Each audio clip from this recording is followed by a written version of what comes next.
Thank you. We wanted to know, we reported at the top of this hour that we heard from a source, a high-level source, that there are some large number of ventilators that the Fed sent to New York City Emergency Management. Another separate couple thousand ventilators were sent to New York State. The governor of the state is disputing the claim that there is a stockpile, that any are in warehouses right now. So we are going to get to the bottom of this, and we will. But in the meantime, Sean Hannity takes over. Hey, Sean. Yeah, by the way, I do have an update on that. The vice president said today that anesthesiologists literally can easily convert that equipment into a ventilator. There also are doctors around the world that have taken one ventilator, turned it into 4, and in one case actually 9. The Fed sent 4,000 ventilators to New York just this week. And as you know, Ford and GM are producing new ones too. So that's being rectified. Good news on that front tonight, especially the conversion part, which would mean tens of thousands will be available. So great show, Tucker, as always. Thank you. Welcome to Hannity. We begin tonight with a Fox News alert. Tonight we are only moments away with my interview with the President of the United States. Donald Trump will join us live on this program. But first, as I said last night, this pandemic, it brings out the very best, unbelievable, inspiring stories of so many. And then, unfortunately, the very worst in our society. Now, the good news, the best far exceeds the worst. Now, we talk each night about the amazing businesses in this country, the amazing doctors, medical researchers, scientists, nurses, healthcare workers, first responders, other Americans coming together and working nonstop around the clock to beat back this deadly disease.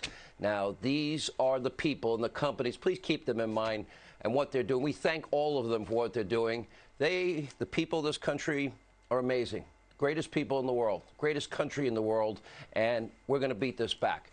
Now, just today, the president announced that FEMA has already distributed 9 million N95 masks, 20 million face masks, 3.1 million face shields, nearly 6,000 ventilators, 4,000 this week to New York, 2.6 million gowns, 14.6 million gloves. Additionally, the U.S. has now tested 520,000 Americans for the virus, including 100,000 tests yesterday alone. And it was announced at the task force today that, in fact, you will be able to go to your doctor's office and soon have an answer in 15 minutes. And get this, thanks to some new simple technology, I was just telling Tucker, ventilators can now be easily converted to service up to 4 patients at a time. And the announcement by the vice president today, anesthesiologists, they have figured out apparently very easy way to convert their machines into ventilators if, God forbid, they are needed at that mass level.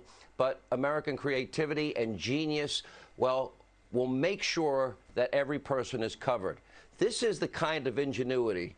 This is America at its best. It is truly inspiring. I hope we see that part of America, even though this is difficult for everybody. Now, sadly, we've also seen our fair share of really bad actors, including those who are now using a national emergency for personal political gain, and some of the usual suspects in the media mob, Democratic Party, same people that have hated Donald Trump for 3 straight years, 3+ years. They are rushing to blame every problem in the world on Donald Trump. I used to kid around and say if Trump cured cancer, they would impeach him for that. Well, I don't think I was too far off. Now, the usual suspects, they can't even credit the president for that one gutsy decision 10 days after the first known case of coronavirus in this country. That was January 21st. He instituted the travel ban and then the quarantine. That day, Joe Biden called him xenophobic, hysterical, and a fearmonger. The mob and the media criticizing the president over and over. Tens of thousands of more Americans likely would have contracted this disease. We'd be in a far worse position than we are today. Many likely would have died. And now even New York Governor Andrew Cuomo and New York City Mayor Comrade Bill de Blasio, they are playing the blame game. We're going to analyze this. No doubt, we are in New York. And guess what? This city is now the epicenter for the disease in the United States. Hundreds are dead, tens of thousands infected. This is a real crisis in New York. President Trump, he has directed the federal government to get New York all of the help they desperately deserve. The American people are stepping up also big time, and he has delivered. The president has approved a major disaster declaration for New York, giving them access to billions of dollars. President dispatched that U.S. Navy hospital ship with 1,000 extra and additional hospital beds if needed. It's on its way to New York Harbor this weekend, weeks earlier than they had planned. The president has ordered the U.S. Army Corps of Engineers. They are going to be building and constructing 4 temporary hospitals in 4 specific counties in New York. 4,000 additional beds. He has sent the National Guard to help the state with logistics. FEMA has built an additional hospital at the Javits Center with another 1,000 beds. The administration, as I mentioned, they have sent 4,000 ventilators to the state of New York this week alone, and hundreds of thousands of masks and gloves and other medical gear, all earmarked for New York. The right decision, and it's being mobilized at an incredible speed.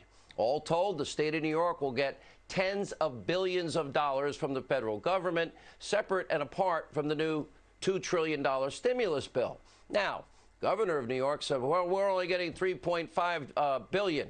Well, Chuck Schumer, the senator in New York, who actually helped craft the bill, and he happens to be the minority leader in the Senate, he says, no, Andrew, it's more like $40+ billion and likely much more. But again, the governor, Andrew Cuomo, New York City Mayor, Comrade Bill de Blasio, they have made now finger-pointing and blame a constant refrain, repeatedly returning to what is a false narrative, constantly going on television, fear-mongering and complaining, we need more. I need 30,000 ventilators. Why don't I have 30,000 ventilators?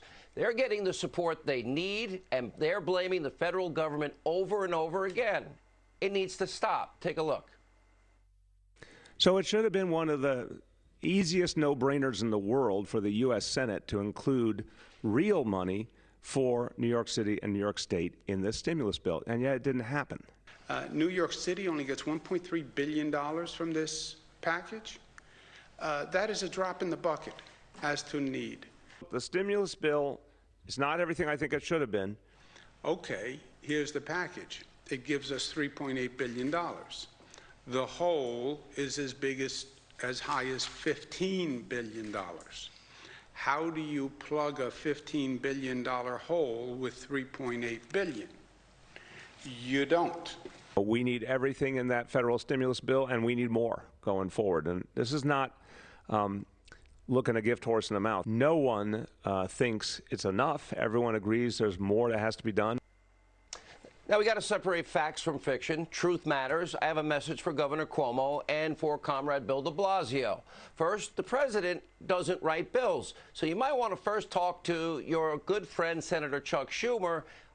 He's the minority leader in the U.S. Senate. He was responsible right up to his eyeballs writing this bill, not President Trump. The president and Washington, they have, rightly so, moved heaven and earth to help New York and New York City. But this needs to be said. Both of you need to stop politicizing this national emergency.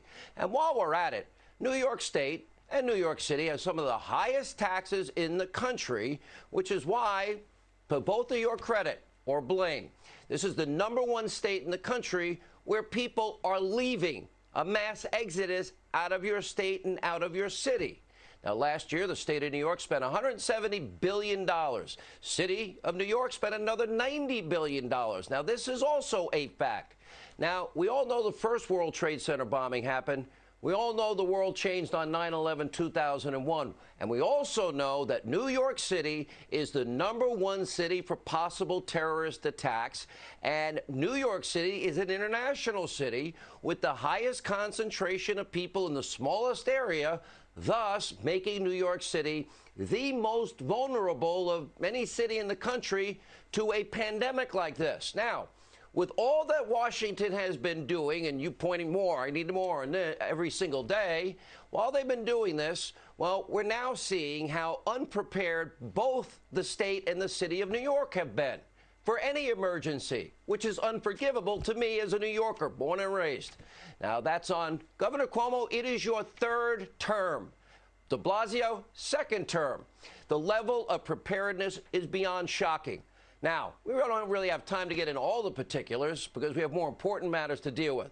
But the state should have had larger stockpiles of medical supplies and masks and ventilators. Apparently, you were prepared for little to nothing. Now, instead of, by the way, stocking up on emergency supplies, well, we do have a list of your waste, your fraud, and abuse. Governor was spending on his pet projects. Instead of stocking up on emergency supplies with that amount of money they take in every year and the high taxes they cost every New Yorker, Cuomo was busy wasting taxpayer money on, let's see, $750 million for a solar panel factory. Yeah, that closed down. Right down the tubes, wasted money. I wonder how many ventilators, masks, gowns, medical equipment they could have purchased for all that money. $90 million, Mr. Governor, for a light bulb company in California? Yep, that failed too. $600 million for a computer chip factory that sits empty in your state. And get this, it was 2015, Cuomo warned that New York would need additional ventilators to manage any future pandemics, but he chose not to buy any. Instead, he assembled a task force to determine how the state's 2,000 ventilators already on hand would be rationed. Now, you'll be happy to know, Governor, that we can now convert those anesthesiologist equipment into ventilators, and you got 4,000 more from Donald Trump and from Mike Pence and the task force this week. This is your third term. This is your second term, Mr. Mayor. They should have been more prepared. You need to own up to your mistakes. And, Governor, you said to me on my radio show, we actually had a very good exchange. You said to me you wanted to put politics aside. But you know what? You keep bitching and complaining and moaning and groaning every day and giving out false numbers. Oh, it's only a pittance, $3.5 billion. Talk to Senator Schumer. He contradicts that. You've been given far more than any other state in this country. 5 hospitals are being built for you, paid for by the taxpayers all across the country. You have $40+ billion on the way, a Navy hospital ship, 5 other hospitals being built for you. Start owning your own failures to prepare for emergencies, and maybe you should stop wasting the hundreds of millions of dollars that you take from people like me. And by the way, maybe it's time to once in a while say, I want to thank the president, his task force, and the vice president for knocking down every door and giving us everything we're asking for and going all in to help New York, because that's what they are doing. Now, meanwhile, this week we saw the very best and worst, as I said, in America. Well, the worst also on Capitol Hill. On one side, Republicans have been fighting since way early last week with extreme urgency to get money into the hands of our fellow citizens that need it. I've never seen Majority Leader McConnell this ticked off and animated. And God bless Susan Collins. She rightfully apoplectic, saying, where is the urgency? Pleading with her Democratic colleagues to get this done. Democrats, they were dragging their feet every step of the way. No urgency. James Clyburn, well, he told us why. They were using this national crisis to restructure things to fit our vision. We're in the middle of an emergency. Maybe it's not time for politics like that. And after wasting more than a week fighting for wind and solar and carbon emission standards and environmental regulations to kick the airline industry when they're down, to protect the illegal immigrants and other new Green Deal garbage, Democrats finally agreed to a bill. And by the way, that just passed the Senate unanimously. We got some of it out, not all of it. Republicans had to suck it up because they have the urgency to help the people that need it. Almost none of their wish list items, some of them didn't make the final cut. Well, they did get their $25 million for the Hannity Center for the Performing Arts that none of you, I bet, are ever going to go to. $75 million for PBS, NPR. Oh, by the way, NPR stations, many of them won't even broadcast the daily coronavirus task force briefings because they hate Donald Trump. The Democrats' wish list had nothing to do with the coronavirus. And now this bill, yep, Republicans had to suck it up. They didn't want to because they know the American people need help. Small businesses need help. Frontline workers in the medical community need help. Trillions of dollars. We needed to get there sooner.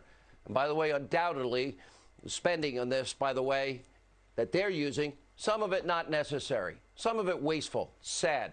Republicans were pretty much blackmailed into wasting a fortune to get the money, and they did compromise. They did vote for the bill. They tried to get out as much of the garbage as they could because American workers, medical professionals, small business owners, and Big business corporations devastated by this need help now. What you see on your screen represents major relief for everybody who is struggling through no fault of their own. Americans don't have a problem helping their fellow Americans until we all get through this crisis. And tomorrow, we expect it to pass in the House. Why didn't they do it today? Reason you guys busy? What, you making up new articles of impeachment? What were you doing? Going on vacation? All right, but ultimately here, despite the pork, the Democrats, this is a win for American workers. Money's on its way. Businesses, hospital, first responders, thank you all for what you do. We're sorry you have to go through this period. Your fellow Americans have your back. It will help make you whole. It will bridge the gap. You can pay your mortgage, your rent, your car payment, your health care, get the medicines you need until we get this country back on its feet, which the good news is every American I talk to wants that to happen sooner than later. And by the way, as you might also expect, yeah, if you were watching, let's see, Conspiracy TV, MSDNC, fake news CNN, reading the Washington Post, doom, gloom, 24/7, you know who to blame. President Trump, of course. Take a look. Larry Kudlow and Stephen Moore and Donald Trump and people for Catholic magazines are saying, people, you know what, people have to die. There is really no way of knowing how many lives were affected by that false sense of security that the president projected. The briefings are working for the president. No matter what he says, people seem to be seeing him as a leader. At least more people do. A few weeks ago, the president was calling this a hoax. Yeah. Fast forward to today, he's okay with putting a $2 trillion package together to help us? No, he was putting in place a travel ban because he took it seriously. He was saying those politicizing it, oh, that's like their new hoax. I said that. But I also had Dr. Fauci on my radio show, TV show, January 27th on through, and I warned this is bad. Some have also blamed yours truly, claim we have blood on our hands because we didn't take the virus seriously. Just go to Hannity.com. I have a whole list of everything that I put up there. The media mob, they shouldn't throw stones from their ivory glass towers. Take a look. People should be more concerned right now with the flu in this country. A lot of people are concerned about the coronavirus because they're hearing a lot of news about it right now. But the reality is, comparing it to the flu, for example, it's not even close to being at that stage. What if it is worse? Is this a moment where maybe countries put politics aside, a little bit of pride aside, and do we have U.S. officials, should U.S. professionals such as yourself get involved? How worried should Americans be about coronavirus? Coronavirus is not going to cause a major issue in the United States. The U.S. State Department has now raised its China travel advisory now to level 4, do not travel, citing the outbreak of the coronavirus. This is important. We got to get this right. Right here on Hannity, we give you facts. We're Americans, land of the free, home of the brave, without fear. We're not alarmists. We raise concern about this virus, from January 27th with Dr. Fauci on this show forward. We praise the president's travel ban. By the way, he got excoriated for it. How many thousands of Americans didn't suffer as a result? Anyway, we're reporting facts without fear. The mob and the media more interested, doing what they've been doing for 3+ years, hating Donald Trump. On the very same day of the president's travel ban, Vox.com, they hate me too, criticize him, overreacting. Is this going to be a deadly pandemic? No. February 1st, oh, the Washington Post, get a grip, America. The flu is a much bigger threat than the coronavirus. February 3rd, same paper, why we should be weary of an aggressive government response to coronavirus. February 5th, the New York Times, who says it's not safe to travel to China? The coronavirus travel ban is unjust. The despicable, corrupt media mob cares more about hating the president than anything else. You know, the New York Times, the one that said, the Trump virus, if you're feeling awful, you know who to blame. Americans know this. We are not blind. Look at the Gallup poll. Media's handling of the coronavirus, lowest marks of any other group in America. By the way, I think that number's too high. Even worse than Congress, and that's saying something. Presidents, never been higher, above 60%. Now let's shift gears to some other breaking news. The president says that the new coronavirus guidelines will address possible changes to social distancing rules. Here to explain more, our West Coast newsroom, Chief Breaking News correspondent Trace Gallagher. Trace. Hey, Sean, the president notified the governors today about potential changes in social distancing guidelines. In many cases, the governors can choose to accept or decline the recommendations, but the criteria will all be based on whether certain counties are low, medium, or high risk for coronavirus. For example, we know the counties in and around New York City are hotspots and are unlikely to see any major changes in the stay-at-home mandates, but rural counties with low numbers of infections could see different approaches. In his letter to governors, the president acknowledged, quote, "There is still a long battle ahead, but our efforts are already paying dividends." He went on to say the administration will soon decide whether to maintain, decrease, or relax social distancing. Although there was no date set for implementing the new guidelines, the president has said repeatedly that he wants Americans to resume their normal economic, social, and religious lives and would like to see the economy reopened by Easter. Sean. Trace Gallagher, thank you. President Trump, is he there? Yes? No? Maybe? Live television. Yes or no? I am. I'm right here. Mr. President, thank you. Apparently, I heard you in the press conference. You had a 9 p.m. call with President Xi of China. Let me start there. How did that go? Well, because of you, I made it at 10:30, so that just shows you the power of stuff. That just shows when you have the #1 rated show on television, I better change things around. No, I'm talking to him at 10:30. Right after this call, I'll be talking to him. You know, one thing I will say, I watch the task force, been watching you, and it takes a lot of energy, stamina, and you never stop being president. Let me ask you, I remember when I interviewed you at Mar-a-Lago for the Super Bowl. I don't know if you remember me asking the question. I asked you to tell me, how did you, the first known case of corona was January 21st. 10 days later, you instituted a travel ban. Joe Biden called you xenophobic, hysterical, and a fearmonger. Walk us through that decision, because you said to me nobody supported it. Well, you know, we had 20 people in the office, 21 to be exact, and we had a lot of experts, and they never really thought to do that. And, you know, I passed a travel ban having to do with our country. If we have certain unsafe countries that we think are unsafe, if you remember, I passed it. We won in the Supreme Court. We lost in the lower courts, and we won in the Supreme Court. So we have a travel ban throughout the world if we want, if we have unsafe countries, terrorism, et cetera, et cetera. So I said, well, wait a minute. These people, if they're badly infected, and they are very badly, because I was starting to see stories, and you were, and everybody was, I said, how many come in? Well, we had massive amounts coming into the country. If you look at it, thousands and thousands a day. And I said, look, we shouldn't be doing this. I made a decision. We can't have it. And people thought it was very tough. Some of my own people, and I'll be honest with you, China didn't think it was too good either, and I think we're just absolutely fine with them.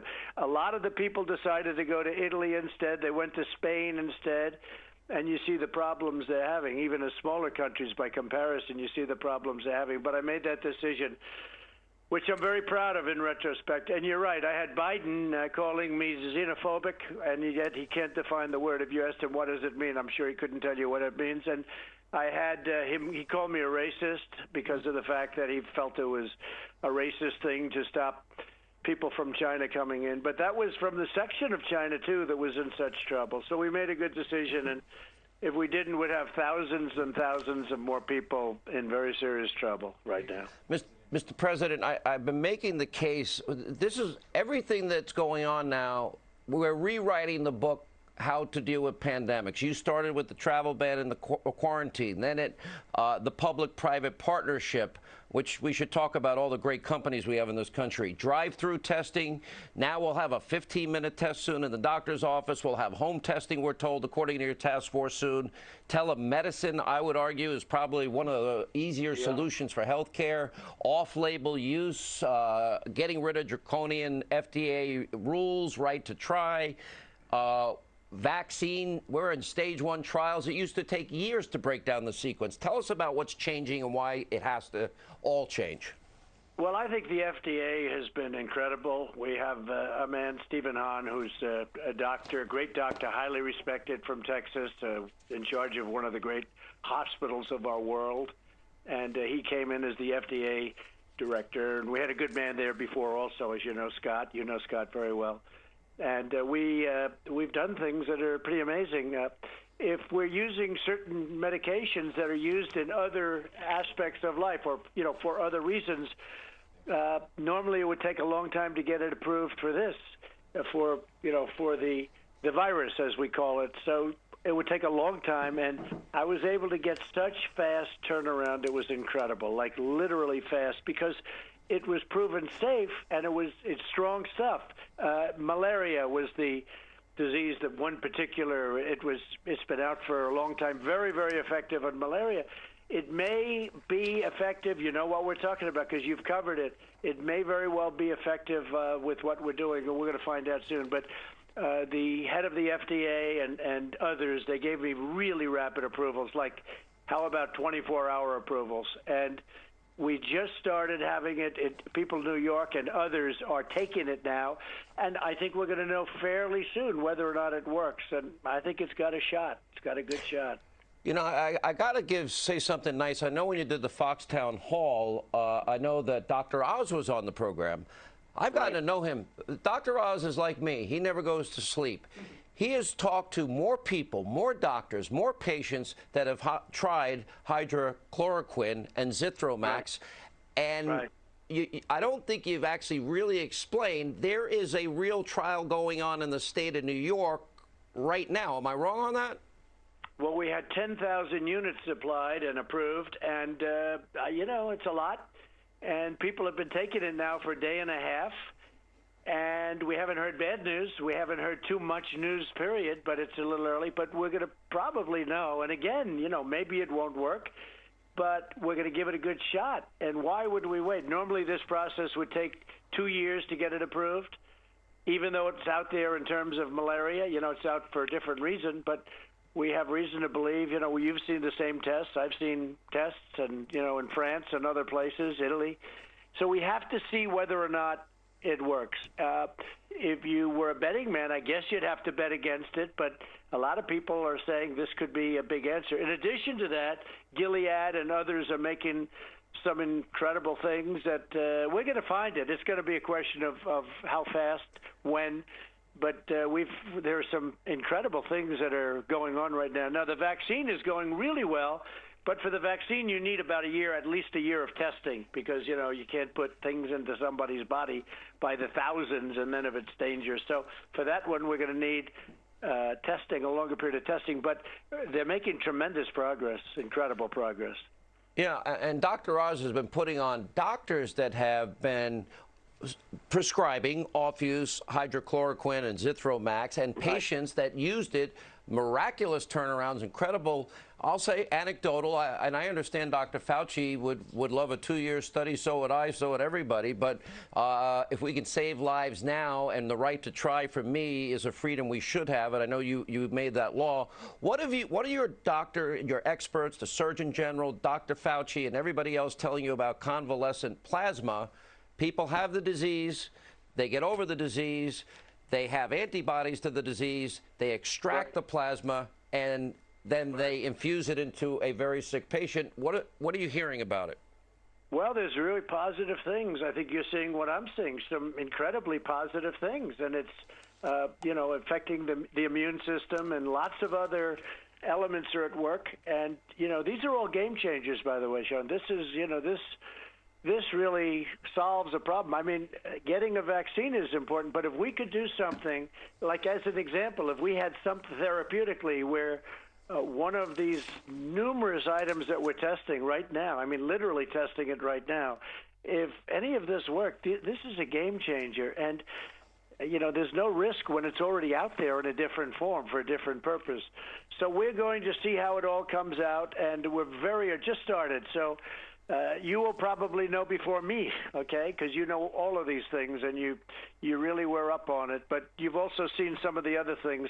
Aside from that, you've seen some incredible potential from other medicines, and we hope we're going to be able to find it quickly. You were very gracious to your predecessors today in the press conference, because we now know after the 2009-2010 H1N1 virus, In that particular case, well, the HHS secretary did declare an emergency 11 days in. It was a pandemic. We knew about it in April, pandemic in June. It wasn't until late October. We had 1,000 dead Americans. We had tens of thousands of Americans contracted it. Ultimately, 60.8 million Americans contracted it, hundreds of thousands hospitalized. I never saw not only a government response like this, but the media. They praised President Obama's declaration 6 months after they identified it, and there was never a travel ban. Well, the H1N1, which with Joe Biden, as you know, he calls it the N1H1, but, you know, I don't know if that's a big deal, but it's H1N1. The swine flu, it's really known as swine flu. As you probably heard, 17,000 people died. And most people don't even remember anything happening. You know, you see what's going on now. You're not going to be forgetting about this. We closed things up. We had no choice. It's pretty vicious out there. But the H1N1, the swine flu, people don't even remember it, but it killed 17,000 people. That's a lot of people, a lot. Well, and, worldwide it was almost 600,000. Estimates up to 600. In this country, yeah, in this country, it was 17,000. Yeah, you're right. Yeah, 17,000 people. So that's you know, they acted very, very late. They were incredibly late, and the news, the media. I won't be a wise guy on your show and call it what a lot of people know it is. It's so unfair. It's so unfair. If we could only have a fair media in this country, our country would be an even greater place to be. But the media did nothing to criticize anybody. But I'll tell you, a lot of people are giving us great marks. You look at the Gallup polls and all the different polls that are coming out. We're really being given good marks for what's happening. This is a very unique time in life. It's to see what's going on, Sean. Very terrible thing. I heard a question, and I think I know you well enough. I've known you for 25 years or so. You asked the question, what number of deaths is acceptable to you? And you said none. Zero, yeah. None. And I'm going to scroll. You know I'm big on my lists. I'm a list person. Okay. And all the things that you have done, starting with a national emergency, and we mentioned, obviously, what you did with the travel ban. As you, and it's on delay for you, but is there anything else you can think of that you could have done that maybe could have done better? And how do you feel about where we are now if the pattern doesn't hold? Because in China and in South Korea, we see the rapid rise in people contracting it, and it gets scarier and scarier and scarier, and then it plateaus, levels off, and then a precipitous drop. Do your scientists believe that will happen? Is there anything we could do to make that happen faster so we can save lives and people don't get this virus? Well, we did the ban from China, but you remember we did also a ban very, very early from Italy. That was another one. We were hearing bad reports, and a lot of people were dying in Italy, and I did a ban to Italy, and especially certain areas in Italy. And then I did the ban to Europe, where it took a lot of hell. And then we did ultimately the UK and Ireland, and, you know, we did the rest of it. That was separate from the European Union, as you know, and we had to do that because they started building up. In fact, they're building up quite a bit now, unfortunately. So we had to do it with the UK, and we did that, and it was something that by that time, and that was very early. By that time, I felt very confident we were doing the right thing. And we did the right thing. Otherwise, you would have had a lot of people from Italy coming in, and you see what's going on in Italy. And it's an incredible thing. You know, when we did the ban over here, a lot of the people went to Italy. They went to Italy and Spain, a lot of the people from China. But you see exactly what's gone on. No, I think we inherited a broken system from the previous administrations, not just one. And it was very broken. It was a system of tests.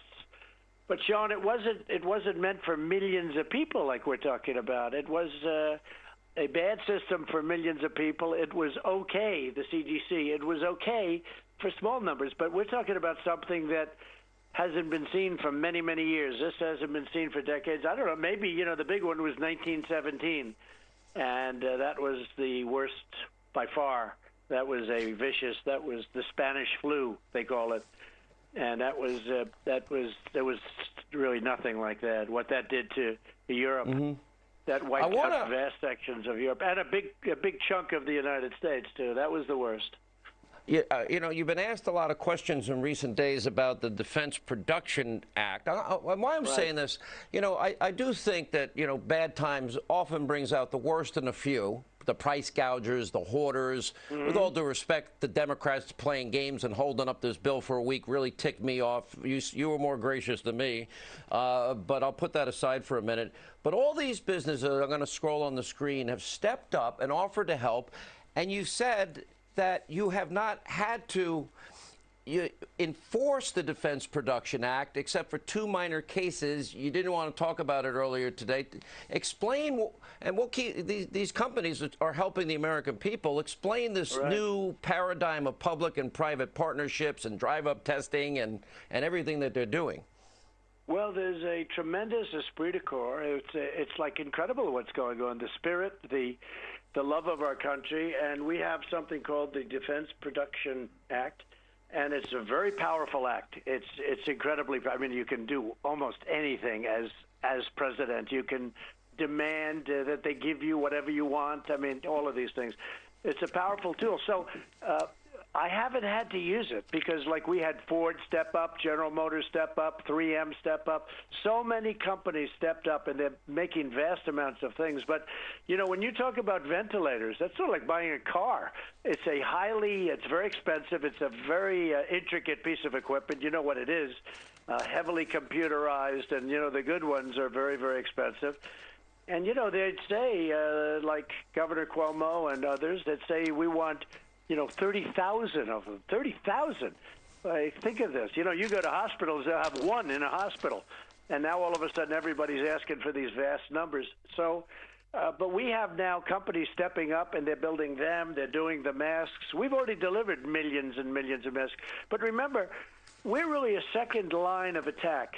The first line of attack is supposed to be the hospitals and the local government and the states themselves. I mean, we have people like Governor Inslee. He should be doing more. He shouldn't be relying on the federal government. Governor Inslee, that's the state of Washington. He was a failed presidential candidate, and, you know, he's always complaining. And your governor of Michigan, I mean, she's not stepping up. I don't know if she knows what's going on, but all she does is sit there and blame the federal government. She doesn't get it done, and we send her a lot. Now she wants a declaration of emergency, and, you know, we'll have to make a decision on that. But Michigan is a very important state. I love the people of Michigan, what they do. I'm the one, you know, I'm bringing back many, many car factories into Michigan, and she is a new governor, and it's not been pleasant.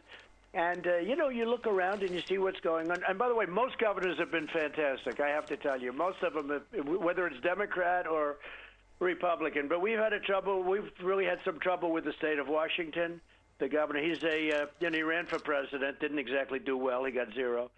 And we've had a big problem with a woman governor from, you know who I'm talking about, from Michigan. So we can't, you know, we don't like to see the complaints. And I am getting along with Governor Cuomo. I think that a lot of things are being said that are more. I don't think that certain things will materialize. And, you know, a lot of equipment's being asked for that I don't think they'll need. But I'm building, you know, we're building 4 hospitals, 4 medical centers, and many other things. We've developed and sent thousands of ventilators. And hopefully they're going to do well. But, you know, you have to understand, this has to be managed by local government and by the governors. It can't be managed by the federal government. With that being said, we inherited a largely empty, you know, you'd call it a chain, or to just think of it as a big monster warehouses all over the country. But it was largely, again, it was a broken chain.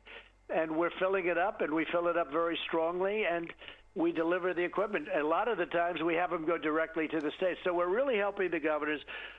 We had a call today where almost every governor, just about, I would say all 50, just about, and it was like a love fest. They were so happy with the job we're doing.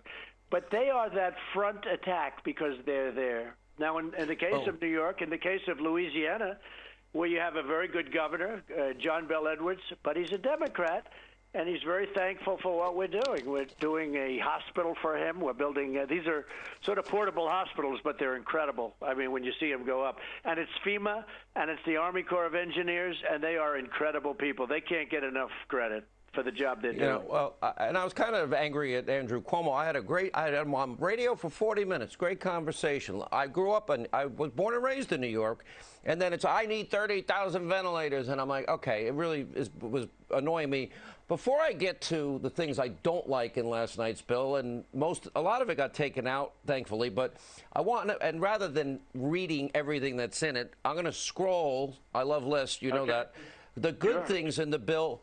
Good in the sense that we're going to help hospital workers, we're going to help workers, we're going to help small business, we're going to help the cruise line industry, the airline industry. Tell us what you like about this. It's unprecedented. We've never spent this kind of money before. Well, as an example, the workers are going to get $3,000 for a family of 4. They're going to get all sorts of things that they, frankly, in many cases, they wouldn't have even gotten if they had the job, if we didn't have to go through this hell.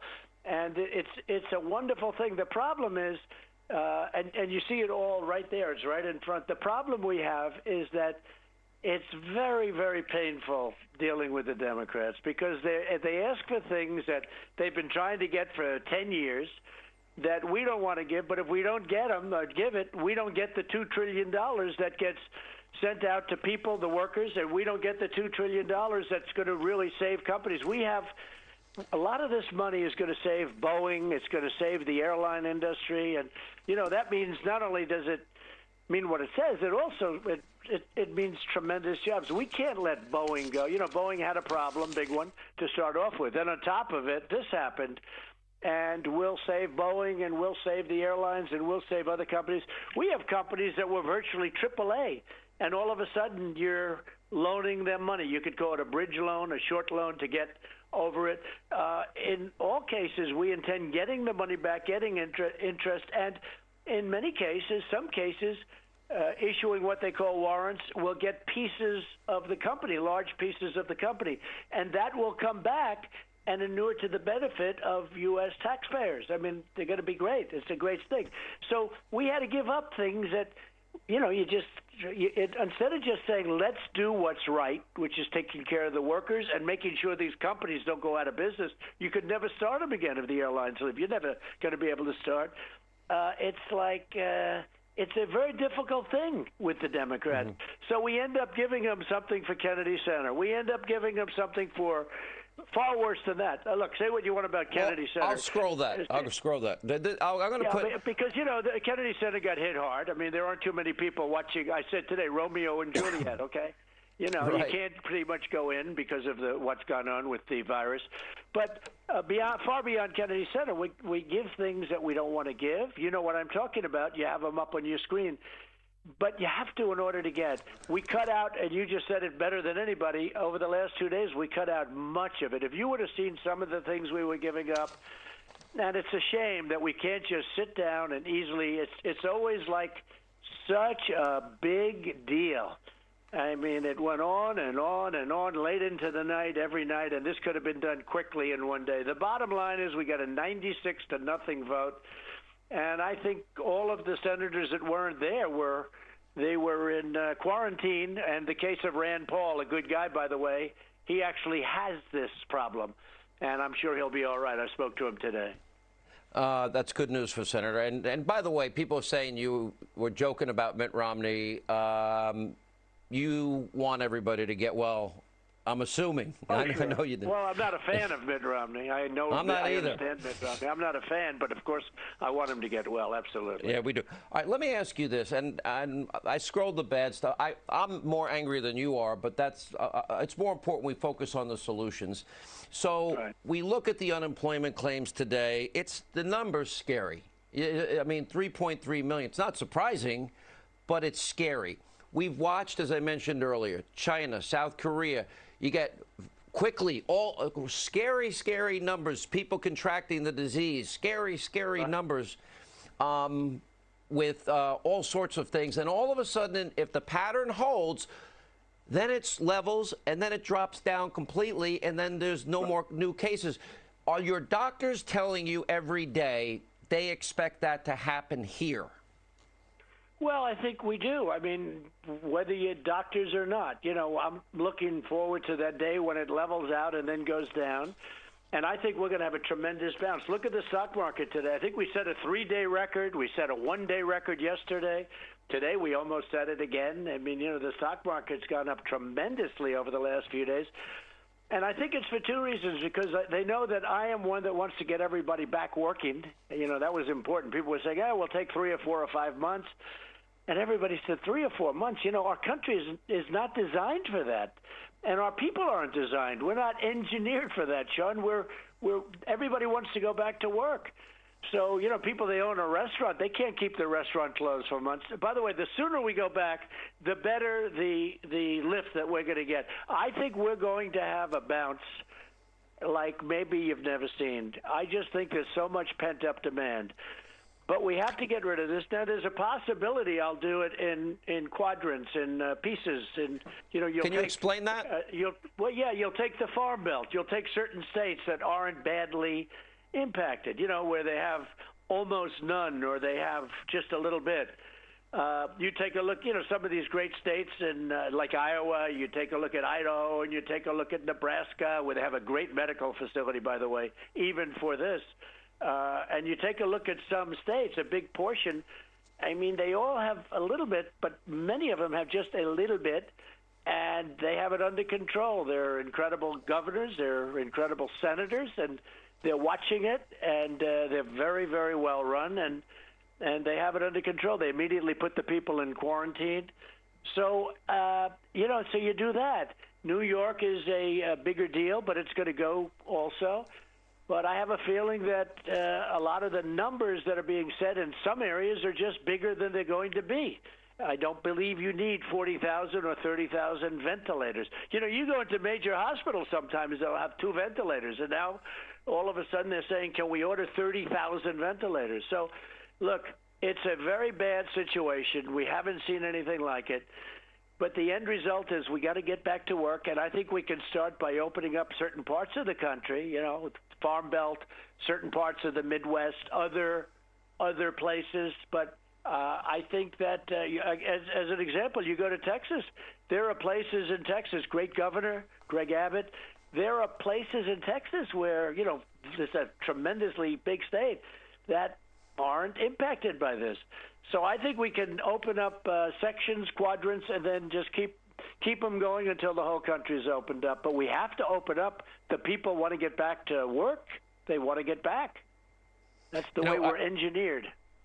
Let me go back to Governor Cuomo. And I really did have it for the first time he's ever done my show. We had a good 40 minutes on the air, and I think he's been, in many ways, he's done a good job in New York. But then he always reverts back to whatever. I'll put up on the screen all the things you did for New York. And there's one thing that I notice, and I don't know, maybe this is uniquely you, but I don't think people really truly understand, where do you think we would have been if the travel ban wasn't in effect?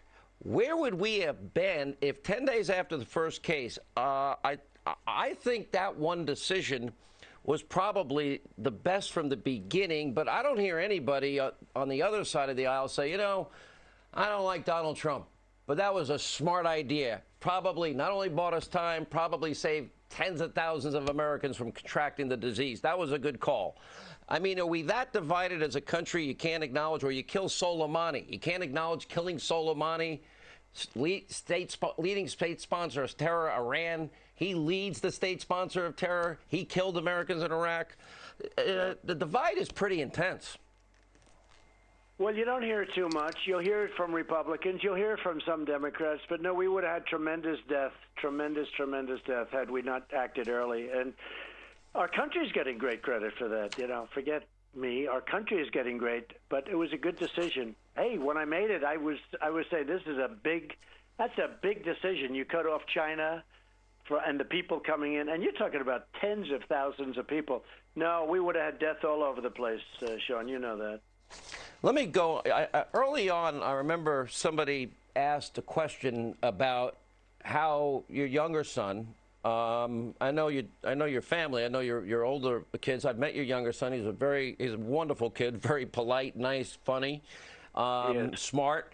And you said you asked, what are you telling him about it? And you said it's bad. Where's he now? How does he feel about it? And what do you say to those Americans that they see the headlines, they read the worst of the worst? You got death counts on TV almost 24/7, or contracting the disease. What do you say to Americans that are very, very concerned, worried, even fearful about this? Well, as anybody that's a parent knows, he said he's a wonderful young boy, and I have wonderful kids. But the others are old enough they can see, and they can see for themselves. But it's very hard talking about a thing like this because it's, it's so negative. It's so, it's death, and you don't like discussing it, and you hope they can always handle it in some way. But people they grow up, and nobody sees this. There's not been anything like this in this country. Now, swine flu was pretty bad, but it wasn't to the extent of this. I think you probably have to go back a long ways to go to this one. Who would think when I've read about the Spanish flu that was 1917, which killed anywhere from, they say, 75 to 100 million people. And it was devastating. And it was also, if you had it, you had a very good percentage of not making it. It was really something. Now, one thing that I can say that's really good, the mortality rate is much, much better in our way than people were thinking at the beginning, because you were hearing 3, 4, 5%. And now, with all of the testing and all of the things, and we've now established great testing. That's one thing I can also tell you. That's really a big achievement. We've tested now more than anybody. But with all of the testing, with all of the cases, we're now, and you have to remember, if somebody's sick, they're going to the doctor, therefore it gets reported, bad things can happen to that person.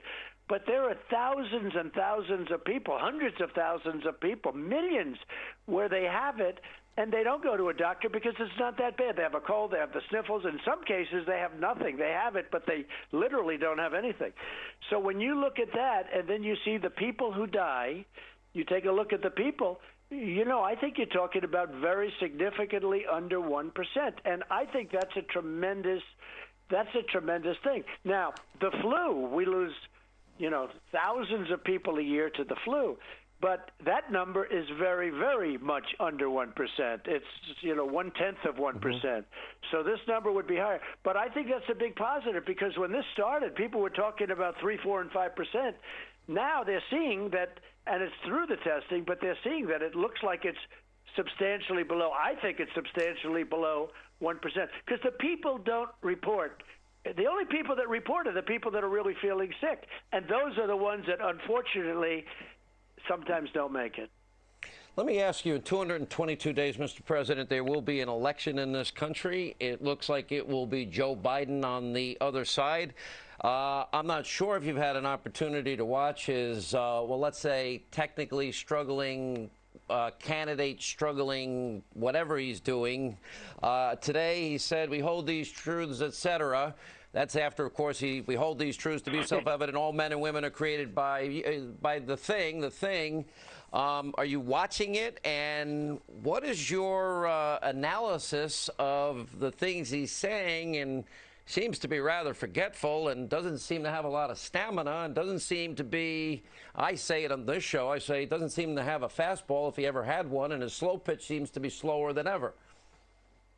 Well, I understand what you're saying, but to be honest, I watched his debate. I'll shock you by saying this, Red. I watched him debating Bernie, and it was pretty much of an even debate. He was not bad at all. And, Bernie is not a bad debater. He's in there. He's got a lot of ranting and raving and, let's give everything away. But Bernie is not a bad debater.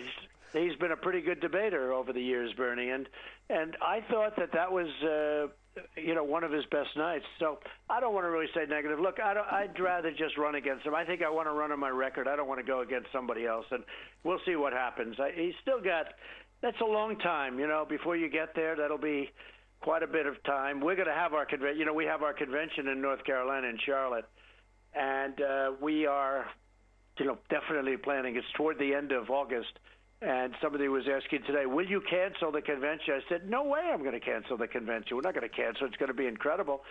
And I don't know what the Democrats are doing. The advantage is the winner gets to choose the time of the convention. So I could go first or I could go last. Going last is much better because when you go first and then they do it, so going last is much better. And we chose the second date. So we're quite a bit later than them, which I think is good. So we're at the end of August, and I think we're going to be in great shape long before there. Then I don't know what they're going to do. They come up sooner. They're in Milwaukee, a great place. So if they don't do it, maybe I'll do a speech there or something. We'll do a rally in Milwaukee where they were going to be. But they announced today. I think it's maybe unlikely that they're going to do a convention, but that's up to them. You said that you will be speaking tonight, a half hour after this program, 10:30 Eastern, 7:30 Pacific, with President Xi of China. We know that this now is a fact. It's indisputable. They hid it. They lied about it. Mike Pompeo said China is still not being forthcoming. He even went further. He also said Russia's not being forthcoming. And Iran, we know the conspiracy theory that they've been pushing in China against the United States. I know you've said at different times you get along with President Xi. You have this new first part of this trade deal, $220 billion in 2 years. What are you going to say about him and withholding information and moving forward? Why did they lie to us? Well, let's go back. First of all, you mentioned Russia. Russia's looking like they're having quite a bit of a problem, and people weren't bringing that up with the whole thing with the virus. Iran, we know about that. That's been really, really bad. And we've offered them assistance. We have the greatest in the world. We have the greatest people at this kind of thing in the world. And with China, they said that some of our soldiers caused the problem. We're saying, what soldiers? What are you talking about? It wasn't by him, I don't believe. But nevertheless, it got out there, and I started calling it the Chinese virus. And everybody picked it up. And, you know, I'm not looking to do that. Look, it's better to have a good relationship. We have a great trade deal now, finally, after many, many years. Should have been done by Obama and, by the way, previous administrations, because nobody has ripped this country like China. We were losing more than that, $550 billion a year, every year to China. And this went back many, many years. So we now have a great piece of the trade deal. Now we'll start phase 2, and that'll be great, too. And we're taking in billions and billions of dollars a year in tariffs. And they're paying for it because they devalued their currency and other things. So, let's get along with China. Let's get along with Russia. If we can, we'll see if we can do something with Iran. We'll see. I mean, I think they want to make a deal. I think if they don't, they got a problem. But we'll see what happens. When President Obama made that deal, it was one of the worst deals I've ever seen. You would help Iran if they would allow help with the virus. Secretary of State Pompeo said that. We've offered many countries, including North Korea, including Iran, I think it's the appropriate thing to do. And we'll see what happens. Look, we're going to see what happens with Iran, and I think they want to meet. I think they want to make a deal. I think John Kerry shouldn't have been speaking. That's called the violation of the Logan Act. But John Kerry has been speaking to him, probably saying, wait till after the election. Maybe you'll be dealing with Sleepy Joe, and you can make any deal you want. Same thing with China. Maybe China's saying, look, let's wait till the election's over, and maybe we'll be dealing with a guy whose son walked out with $1.5 billion to manage. Can I ask you, there's been a lot of speculation. I watch your entire medical team during the task force meetings. Dr. Fauci, I think, has served 6 presidents. You have some of the best. Is there a conflict? I'll ask you, with either Dr. Fauci or anybody else. No, I get along with him great. I get along with Deborah fantastically. I get along with. Look, we're all in this together. This is not a question of that. And I get along with most of the governors. I don't like it, though, when some governors, I mentioned 2 of them, but some of these governors, they take, and then they complain. They take, and you do a great job. You build them a hospital. You do other than that, they're always complaining. So I don't like that. But generally speaking, I get along. I'm getting along actually very well with Governor Cuomo. We have a ship going there, and it was supposed to be in 4 weeks. It's leaving now on Saturday. We were able to move it up. It's stocked up with supplies. It's a great ship, and it's a hospital ship, and it's leaving Virginia on Saturday. And it's very exciting. It's going to get to New York on Monday. It's going to be docked in New York Harbor. And, you know, these are tremendous. They're warships. These are ships that take care of the soldiers in battles, and they are big and powerful. And it'll be up there, instead of in 3 weeks, it'll be up there on Monday.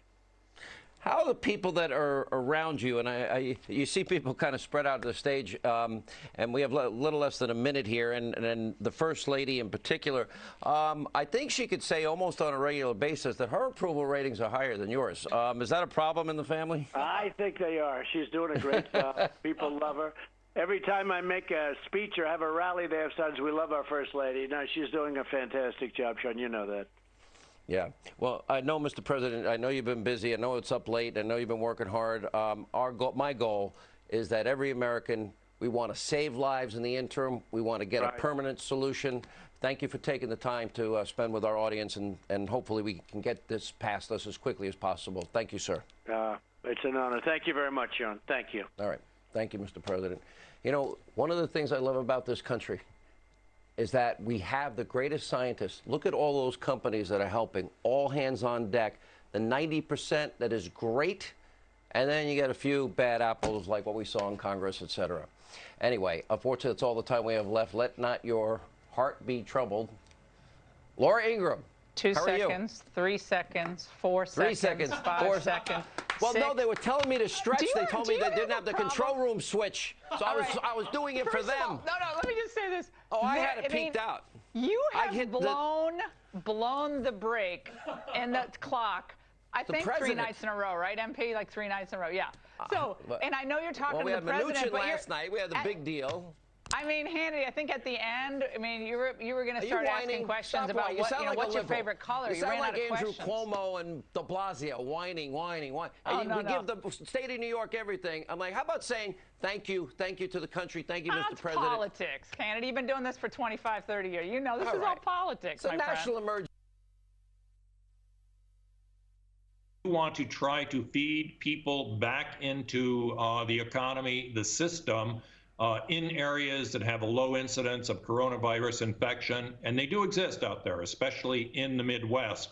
And so I really like the idea of assessing these counties and trying to see whether it isn't possible to bring some of them back on stream economically, while those of us in areas like New York City probably have to remain on a degree of lockdown to fight the virus. Right. Dan Henninger, please take care over the weekend, and we'll no doubt see you next week. Thank you. All right. Thank you, Dana. And up next, we go to the epicenter of the outbreak. Healthcare workers on the front lines in New York risking their lives as they deal with shortages of equipment and protective gear. That's next.